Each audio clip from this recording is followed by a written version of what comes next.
Joining us today. Before I proceed, though, let me introduce who is behind me. It's Sergeant George Haristakopoulos. He's the sergeant over our major case unit. And an amazing detective, Catherine Gordon, who's just done a phenomenal job on every case she is assigned, no matter how difficult they may be, like this one. So before I provide the update, I'm going to start with a recap of the initial incident. You may recall on September 3rd, last year, deputies were called to 2 Randwood Lane in Palm Coast in reference to a shooting. When deputies arrived, they found that an 18-month-old child had been shot, but despite life-saving measures by deputies, paramedics, and doctors at Advent Health Palm Coast, the child sadly died. When deputies arrived on the scene, C.J. Nelson Jr. and his father, C.J. Nelson Sr., were alone together in the house, and that's an important part. During the investigation, it became apparent the crime scene had been tampered with and evidence was likely disposed of and cleaned up. It was also obvious that based on the evidence and scene, that persons that were in the house when the shooting occurred were not being truthful to investigators.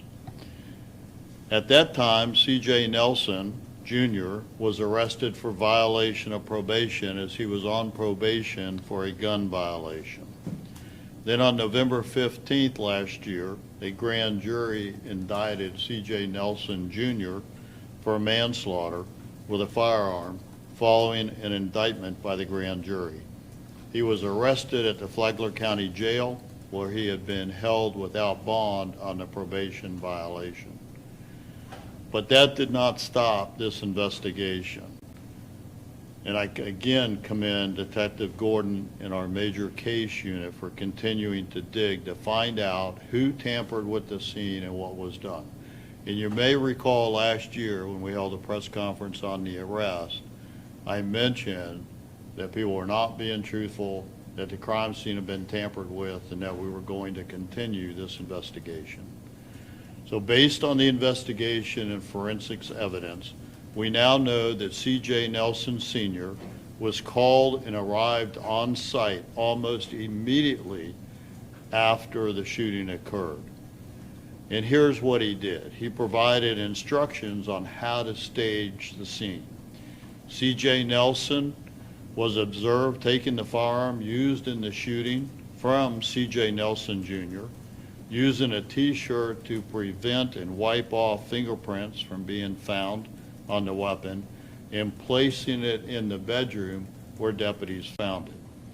C.J. Nelson Sr. instructed witnesses to provide an alibi for himself and his son, C.J. Nelson Jr., but to tell deputies they were both outside smoking at the time of the incident. C.J. Nelson Sr. told C.J. Nelson Jr.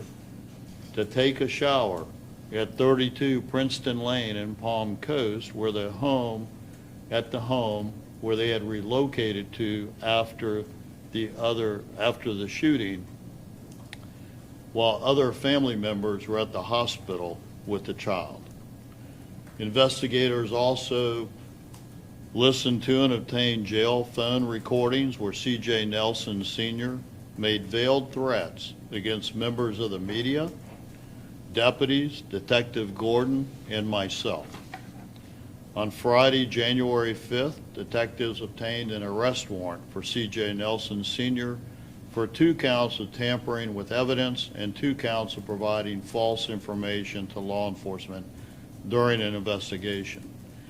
C.J. Nelson Sr. was taken into custody while he was putting money in his son's account at the Sheriff Perry Hall Inmate Detention Facility, which is our county jail. Judge Perkins granted a special condition of no contact with C.J. Nelson on C.J. Nelson Sr.'s arrest warrant. Unfortunately, C.J. Nelson Sr.'s bond was set at only $15,000. And he posted the bond and was released. Our team is working with the state attorney's office to have a higher bond or a bond revocation because we believe, and I personally believe, C.J. Nelson Sr. is a threat to witnesses and to members of the Sheriff's Office. You may be wondering how C.J. Nelson knew how to stage a crime scene and what to do. Well, frankly, he's a dirtbag, and he probably learned it in prison.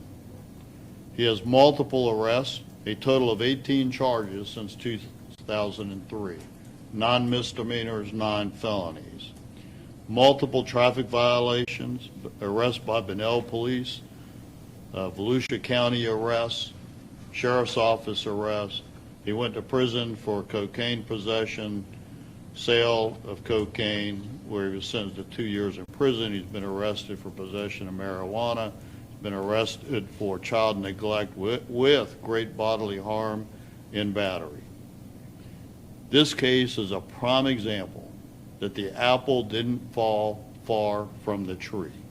He certainly will never be Father of the Year. In fact, he won't be Father of the Day. So I'm glad and commend our detectives for arresting him. I hope he and his son enjoy prison. This is what C.J. Nelson Sr. looks like from his booking photo.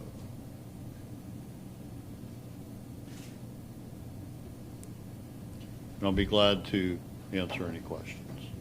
Sheriff, how did this come out that, the father was actually part of this? Well, it was very good detective work by Detective Gordon and the team in Major Case. Obviously, the scene tells a lot. These are not, prison inmates are not CSI experts, okay? And they're not detectives. They might think they are, but they're not. And I have a very good team, and we have good technology, and we just kept working this case ever since the shooting, because we knew immediately the scene had been tampered with. Can you say where you're at in the process of getting him to be held still? Because you said he's out on bond now. He's out on bond now. We've had one meeting with the state attorneys on this. I saw the state attorney himself this morning. We'll just have to see where it goes. The court system is the court system. We don't control that aspect of it. But I do think that he is a danger to a variety of people. You said that you believe he's a danger to witnesses. Is that because of the threats that he made over the phone calls? So I'm not going to go into the exact details of what he has said, but I believe that his actions that we uncovered during this investigation makes him a threat to witnesses, certainly to continue tampering with witnesses, and to my detectives, and to myself.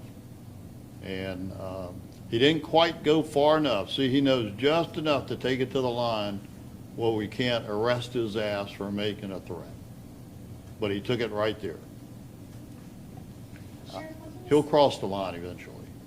What can you say about how the family is doing, considering this sounds like this was all the family? So I can let Detective Gordon, if she would like to. I have not spoken to the family, if you'd like to answer that. Yes, sir. The entire family, this is obviously a very tragic incident. The entire family is very confused on how to feel. They feel a whole range of emotions. I'm glad that some kind of justice has come, but also confusion, anger, I can only imagine. And this is not the end of it for them. They're never going to be able to fully comprehend what exactly happened and what their family members did. Are you looking at other members of the family in your investigation? I would prefer not to comment on that. I think what I would say to that is this investigation is still not over. We're continuing the investigation. It would not surprise me if other things occur. Sheriff, what is he charged with? So he was charged with 2 counts of tampering with evidence and 2 counts of lying to law enforcement during an official investigation. What level felonies are those? Those are level 3. Does the severity of the crime in which they're accused of lying about or tampering with, does that come into play in the process moving forward? Well, I would hope it would come into play for the actions that he did to try to hamper this investigation over the death of an 18-month-old child. I get trying to protect your son, but that's not, or your child, but that's not being a good parent. Hold your kids accountable. But he doesn't hold himself accountable. So of course he's not going to hold his kids accountable. He's going to train his kids how to be a dirtbag, how to be a criminal. And that's unfortunately what's happened. It's generational in this family, at least for those two, the father and son. But we see that all the time, and it's unfortunate. But a father needs to be a father, and this is not being a father. I would hope that when this case does go, the prosecutors will clearly know the background of the underlying death of a child. And I hope when it comes to a sentencing time, the judge takes that into account also. Okay, well, thank you very much. Appreciate it. Thank you.